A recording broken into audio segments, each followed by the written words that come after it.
Wirya Carita mempersembahkan kisah karya Apung Suwarno berjudul Kris Kyai Setan Kober.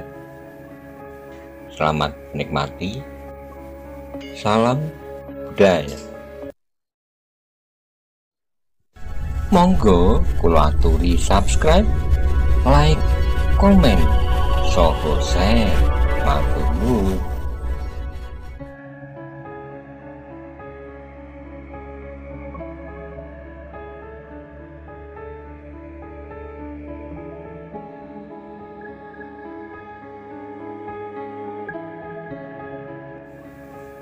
Karebet melihat pamannya Ganjur yang memang terlihat semakin tua, tubuhnya semakin renta. Ya paman, aku berjanji nanti kalau aku akan pulang ke Tingkir, paman akan aku ajak menemui Biyu. Nanti kalau paman ingin kembali ke kota raja lagi, bisa diantar paman Suto dan paman Noyo. Tapi kalau paman sudah tidak ingin bekerja lagi, ingin beristirahat menikmati hari tua di Tingkir, paman bisa tinggal di sana berdua dengan Biyung, kata Karebet. Ya Karebet, kata Ki Ganjur. Berapa saat kemudian Ganjur pun berkata, sudah malam, aku akan tidur dulu. Ya paman, jawab Karebet. Ki Ganjur pun masuk ke dalam rumah untuk beristirahat, sedangkan Karebet masih berada di luar. Ketika malam semakin larut, Karebet pun masuk ke dalam rumah untuk beristirahat. Setelah sehari penuh ia berlari dan berjalan cepat dari hutan Prawoto ke kota Raja Demak. Di langit bulan bersinar terang, Karebet tidur nyenyak di dalam Suronatan. Fajar menyingsing di ufuk timur, suara kokok ayam jantan terdengar di sela-sela udara pagi yang dingin di kota Raja Demak. Pagi itu, setelah matahari semakin tinggi, terlihat seorang pemuda sedang berjalan keluar dari pintu gerbang dalam Suronatan. Pemuda itu berjalan dengan langkah yang tidak tergesa-gesa dan ia akan pergi menuju desa Kadilangu. Ketika sedang berjalan sambil menganyam angan-angan, terdengar suara seorang perempuan manggilnya. Karebet! Karebet menengok ke belakang, dilihatnya seorang perempuan cantik setengah baya sedang berjalan di belakangnya. Karebet pun memperlambat langkahnya, lalu ia pun berhenti menunggu perempuan cantik itu. Karebet, kata perempuan itu. Ya Nyai Madusari, jawab Karebet kepada perempuan itu. Setelah berada di sebelah Karebet, Nyai Madusari pun berhenti. Kemarin Nyai sudah cerita ke Gusti Putri tentang kepulanganku ke kota raja. Bagaimana tanggapan Gusti Putri, Nyai? Tanya Karebet. Ya, Gusti Putri senang sekali Karebet. Nanti kalau kau tugas berjaga di Keputren atau di ruang dalam, Gusti Putri akan menghadap Kanjeng Prameswari supaya bisa bertemu denganmu, kata Nyai Madusari. Ya, besok aku pun akan ke keraton menghadap Ki Tumenggung Gajah Birowo, kata Karebet. Besok kau sudah menjadi lurah prajurit lagi, tanya Madusari. Ya Nyai, jawab Karebet. Sekarang kau akan kemana Karebet? Tanya Nyai Menggung. Aku akan ke Kadilangu, jawab Karebet. Ke tempat Kanjeng Sunan Kalijogo, tanya Nyai Madusari. Ya Nyai, sahut Karebet. Ya sudah Karebet, aku akan ke Keputren dulu, kata Nyai Madusari. Ya Nyai, jawab Karebet. Dan mereka pun berpisah. Nyai Madusari berjalan ke keraton, sedang Karebet meneruskan perjalanannya ke Kadilangu. Karebet berjalan ke arah selatan, berjalan dengan langkah yang teratur, tidak tergesa-gesa. Daerah sekitar kota Raja Demak adalah daerah yang kering. Musim kemarau ini daerah kota Raja sudah agak sulit mencari air. Kalau di daerah Tingkir atau Pengging, air banyak sekali, apalagi di daerah Pengging. Di sana ada sebuah umbul yang besar, kata Karebet dalam hati. Berapa saat kemudian Karebet berbelok ke timur menuju tepi barat Sungai Tuntang. Saat itu musim kemarau, air sungai menjadi tidak terlalu tinggi. Karebet pun sudah mengetahui bagian sungai yang agak dangkal, sehingga Karebet pun menyeberang sungai tidak perlu dengan berenang, tetapi cukup hanya dengan berjalan kaki. Tak lama kemudian, setelah menyeberangi sungai, Karebet pun telah tiba di seberang, di tepi sebelah timur Sungai Tuntang. Inilah desa Kadilangu. Memang dekat, tidak terlalu jauh dari kota raja, kata Karebet dalam hati. Karebet berjalan beberapa langkah ke arah timur, kemudian ketika dilihatnya sebuah rumah, maka Karebet pun berbelok menuju rumah tersebut. Dari pintu depan, Karebet berjalan menuju ke halaman. Lihatnya beberapa santri membawa air untuk mengisi padasan maupun mengisi kolam tempat wudhu. Sedangkan di depan pintu dilihatnya seorang santri yang sudah agak tua, menyambutnya dengan ramah. Karebet pun mengucapkan salam dan orang itu pun menjawab salamnya.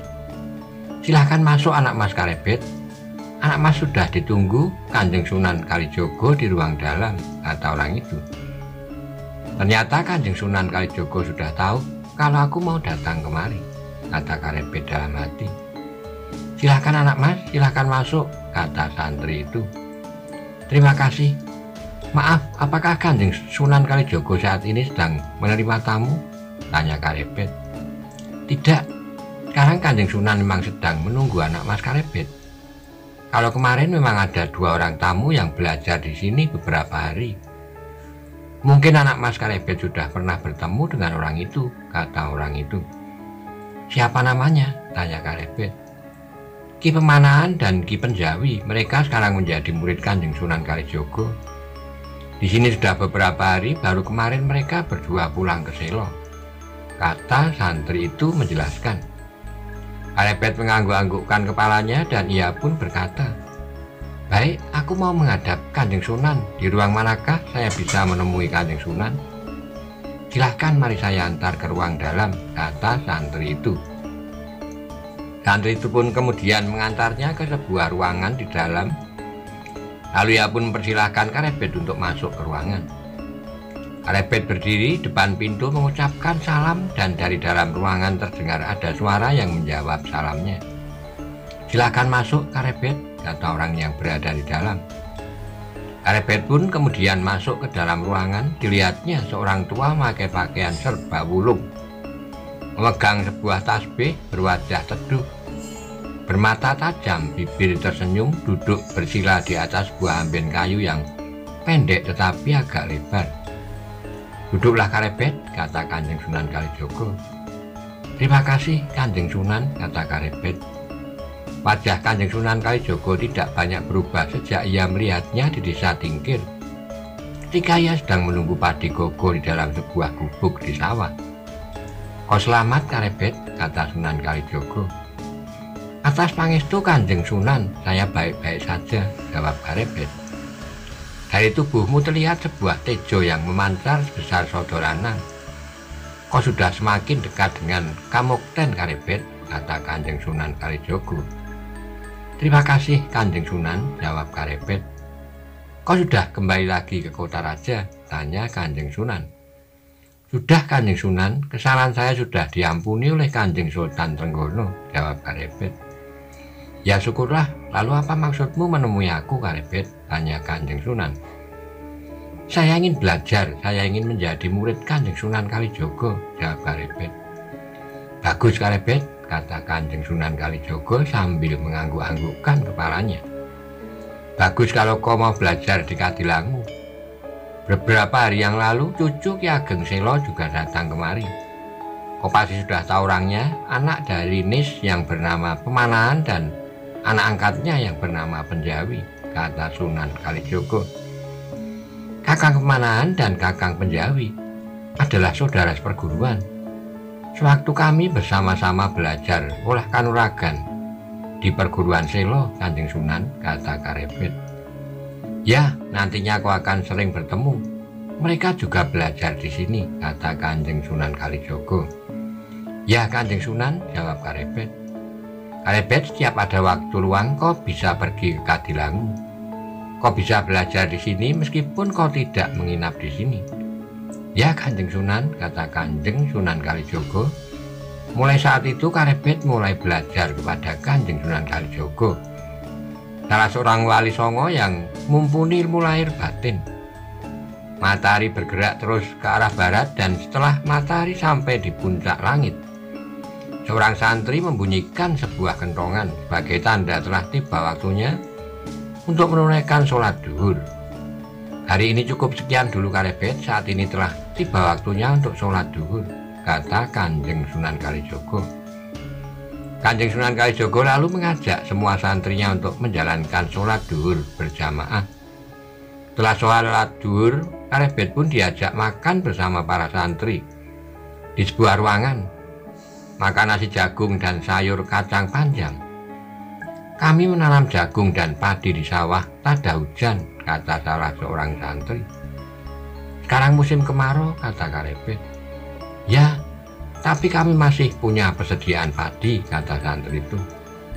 Setelah ini apa yang dikerjakan para santri? Ada yang mencari air, ada juga yang membelah kayu bakar. Ada yang membuka ladang baru, kata santri itu. Baiklah, nanti aku yang akan bantu membelah kayu bakar. Di mana kayu bakar yang akan dibelah? Kata Karebet. Ada di samping rumah. Parang dan kapaknya diletakkan di dinding dalam, kata santri itu. Setelah beristirahat tak lama kemudian, Karebet pun membantu para santri membelah kayu bakar untuk keperluan memasak para santri di Kadilangu. Dengan tenaganya yang kuat, Karebet pun bekerja tanpa henti sampai terdengar kentongan yang ditabuh seorang santri. Sebagai tanda telah tiba waktu untuk sholat asar. Waktu pun bergerak terus, matahari terlihat merayap turun di langit sebelah barat. Setelah selesai melaksanakan sholat asar berjamaah, terlihat Karebet berjalan keluar dari Kadilangu dan akan pulang ke dalam Suronatan. Karebet berjalan ke arah barat, tak beberapa lama ia pun sudah sampai di tepi timur Sungai Tuntang. Setelah menyeberangi Sungai Tuntang, maka Karebet pun tiba di tepi barat. Lalu ia pun berbelok ke utara. Karebet berjalan di jalan yang bisa dilewatinya. Jalan yang sudah ramai, jauh di depan sudah terlihat beberapa rumah di Kota Raja. Ketika Karebet sedang berjalan tidak jauh dari jalan yang akan dilaluinya, lihat ada seorang yang memakai caping sedang duduk di bawah sebuah pohon. Tidak biasanya ada orang yang duduk di tepi jalan dengan memakai caping. Siapa orang itu? Kata Karebet di dalam hatinya. Dan ia pun berjalan mendekat ke arah orang yang memakai caping. Orang itu pun mengetahui kalau Karebet berjalan ke arahnya, maka orang itu pun berdiri dan berjalan menjauh ke arah barat. Ketika Karebet mengetahui orang itu berjalan menjauh, maka ia pun segera berjalan mengikuti dari belakang. Siapa orang itu? Kata Karebet dalam hati. Kisanak, berhenti dulu, kita berbicara sebentar, kata Karebet. Orang itu terus berjalan ke arah barat. Ketika ia menengok ke belakang dan mengetahui ada orang yang mengikutinya, maka orang itu pun kemudian berlari berbelok ke arah selatan, menjauhi Kota Raja. Melihat orang bercaping berlari ke selatan, Karebet yang tak pernah mengenal rasa takut berlari mengejarnya. Di sore hari matahari sudah condong ke barat, terlihat dua orang berlari cepat. Karebet mengejar orang bercaping yang lari ke arah selatan. Karebet mengeluarkan semua kekuatannya untuk mengejar orang yang mencurigakan. Hei, berhenti dulu Kisanak, teriak Karebet. Meskipun Karebet mengejar sekuat tenaga, jarak ke orang bercaping tidak bertambah dekat, tapi jarak itu tetap seperti semula. Ketika melewati beberapa rumpun pohon bambu, Karebet terkejut karena orang bercaping yang dikejarnya telah lenyap. Karebet pun melihat keadaan di sekelilingnya, tetapi orang bercaping itu tetap tidak kelihatan. Orang bercaping itu telah menghilang di sini. Ternyata aku telah dipancing untuk mengikutinya sampai di sini. Siapakah dia? Kata Karebet dalam hati.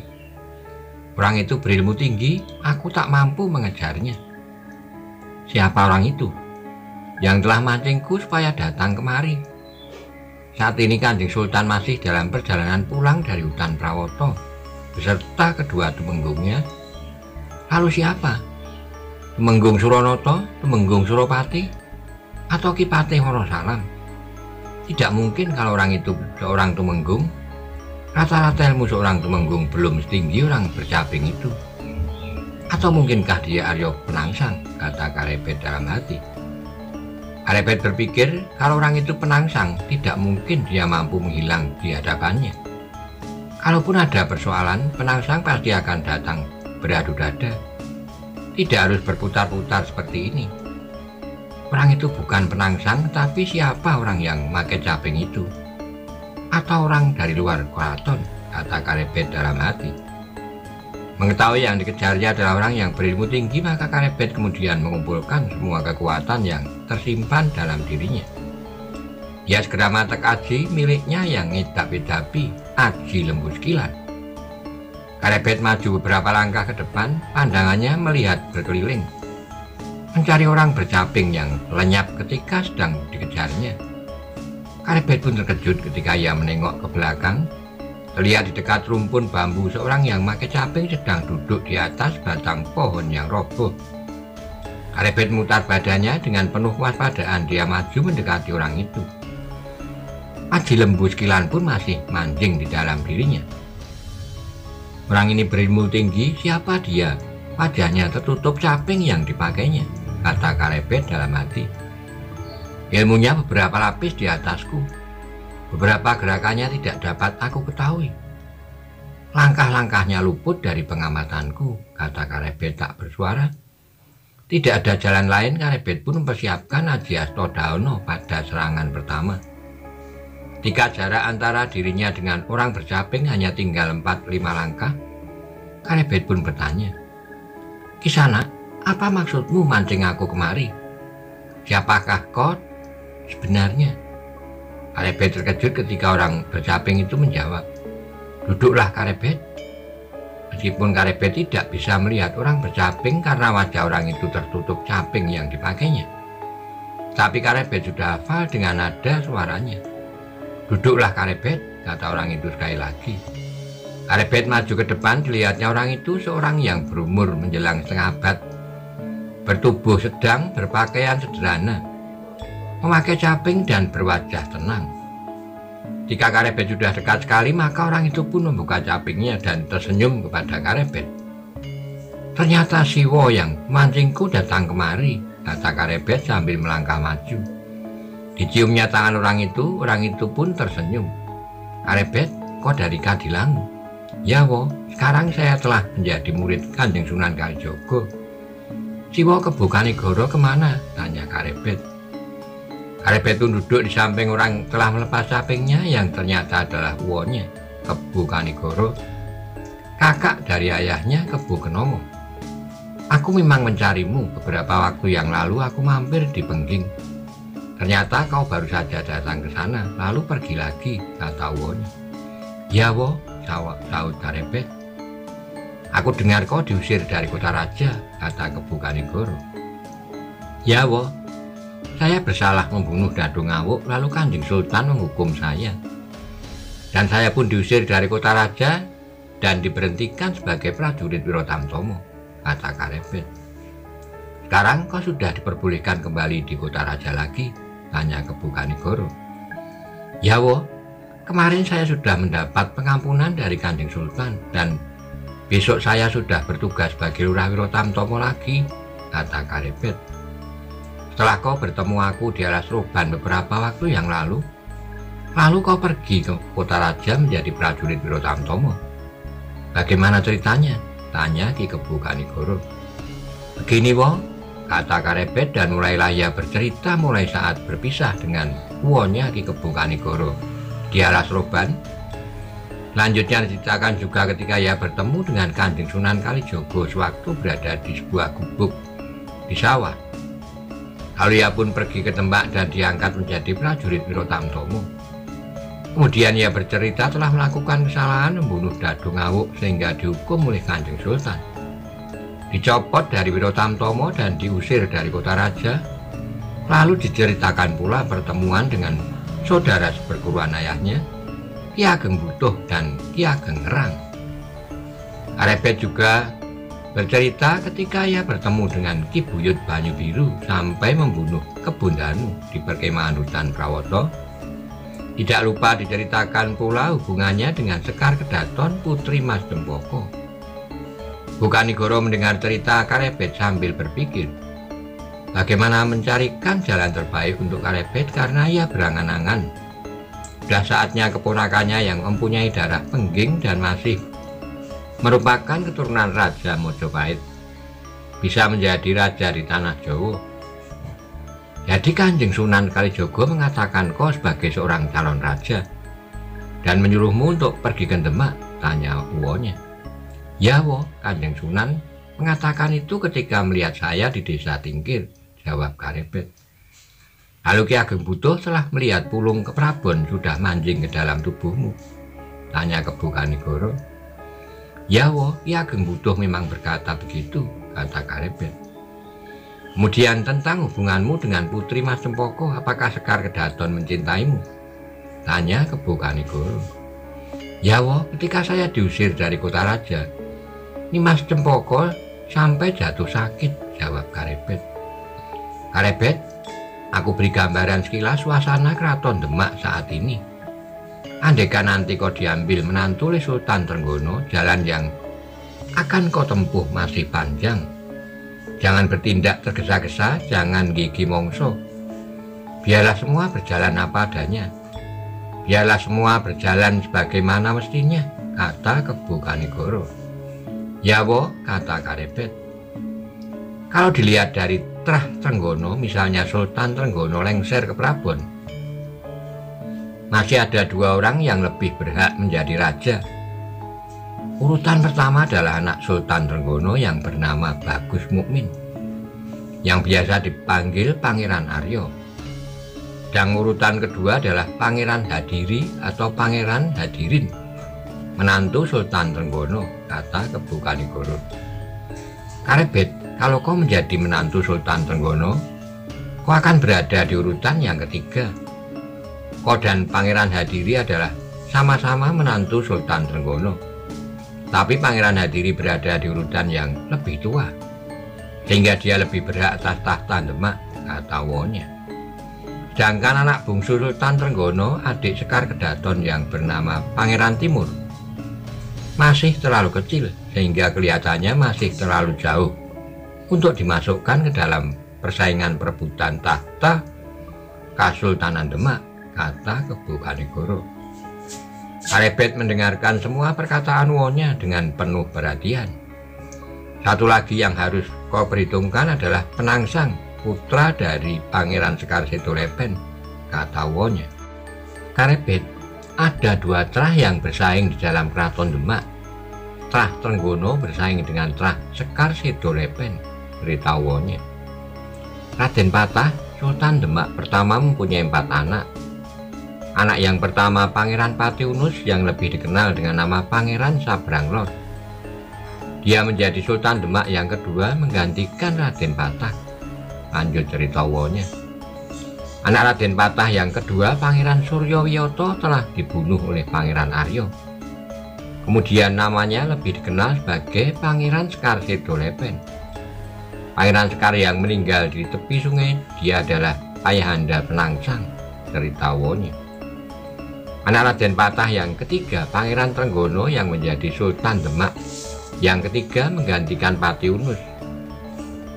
Sedangkan anak Raden Patah yang keempat perempuan Ratu Mas dan saat ini berada di Cirebon, kata Kebo Kanigoro, menjelaskan panjang lebar. Penangsang juga berhak atas tahta kalau saja ayahnya Pangeran Sekar Setolepen tidak dibunuh oleh Pangeran Arya, peninggal Patiunus, sebagai Sultan Demak kedua. Kemungkinan Pangeran Sekar Setolepen lah yang akan menjadi Sultan Demak ketiga, bukan Trenggono. Cerita wonya, ayahanda Penangsang Pangeran Sekar Setolepen meninggal karena ditusuk keris Kyai Brongot Setan Kober, kata Kebo Kanigoro.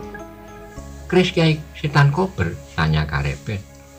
Ya, Pangeran Suryowiyoto ayah dari Penangsang mati ditusuk keris Kyai Setan Kober oleh Pangeran Arya, kata Kebo Kanigoro.